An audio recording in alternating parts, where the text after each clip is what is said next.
Poke collectors. In the last episode, we talked about the reasons why many people collect Pokemon cards, and now it is time that you want to start collecting Pokemon cards. I do have some personal suggestions for you guys before you even start this Pokemon collection journey. Let's dive in. Do you have any specific goals? What is it that you're trying to collect? Are you trying to collect master sets? Are you trying to collect specific cards? Every one of you Poke collectors need to consider what your goals are. I really can't stress this enough. By defining your collective goals will help you to establish what it is that you are working towards. Whether it's collecting master sets, collecting specific singles, or even collecting your favorite Pokemon in general. Having clear goals will help you achieve your collection journey. This hobby is extremely expensive.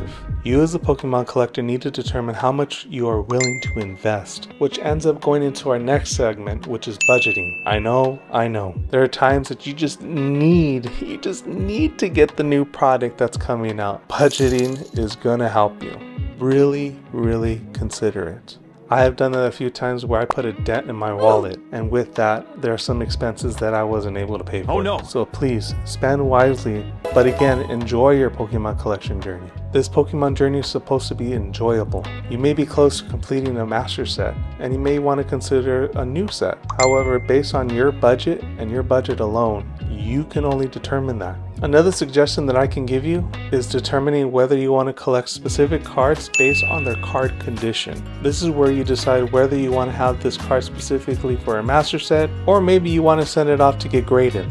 There are specific card conditions when it comes down to Pokemon. First off, you have near mint, lightly played, moderately played, heavily played, and then we have damaged cards. Overall, mint condition cards retain their value and their overall aesthetics. Keep in mind when you're collecting near mint condition cards, those cards tend to be more valuable. If you're a Pokemon collector that's searching for specific cards to complete your master sets, but not really considering the overall condition of your card, this may help you save a little bit of your money. So you've been collecting Pokemon cards for a while. However, you may have substantial amount of bulk, or you may have cards that are highly valued, but they're not protected. My next suggestion to you is determine how you're going to store your cards and how you're going to protect them. We mentioned prior that near mint cards are highly valued. So how are you going to prevent any damage and maintain the card's condition? First off, we have card sleeves. As a collector, you want to purchase card sleeves designed for Pokemon cards. With these sleeves, they provide a barrier against scratches and dirt. Next, we have top loaders. For extra protection, place your most valuable or special cards in rigid top loaders. These clear plastic cases prevent bending and damage. Next, we have binders. Using a binder helps to organize and display your cards. This makes it easy to flip through your collection without handling individual cards. Next, we have storage boxes. Me personally, with storage boxes, I use those for bulk. Any additional cards can be placed in a storage box or collector's tin. These boxes protect your cards from dust and light.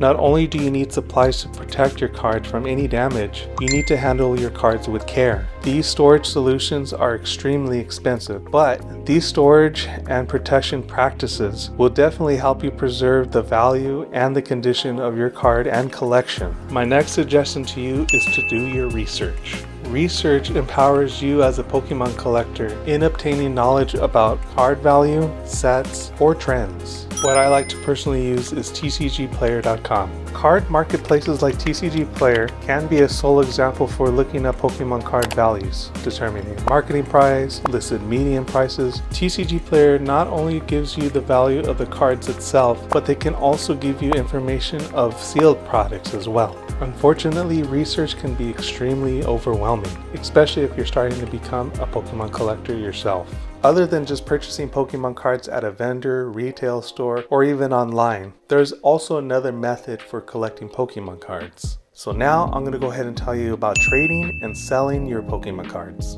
First off, it's in your best interest to utilize your cards that you have in your collection already. All those extra cards that you have, utilize those as trade-in values to complete your master set. What I personally do is I like to go to family or friends who do collect Pokemon cards and trade with them first. And if there's nobody else to trade with, you can go to your local card shop to trade in your cards. As far as trading your Pokemon cards, you can go ahead and sell your Pokemon cards as well. For example, I like to use OfferUp to sell my Pokemon cards. On the other hand, you can sell your cards to a specific vendor or even a local card shop. These individuals tend to buy your cards below the market price. As a master set collector, it is in your best interest to trade first before selling your cards. I think this advice to you is crucial when it comes down to being a Pokemon collector, and that is being involved with the community. Being a part of the Pokemon community has many benefits. The reason being is that there are other Pokemon collectors like you who may need some advice. Also, there might be opportunities for you to trade with others, maybe need some ideas of where to begin.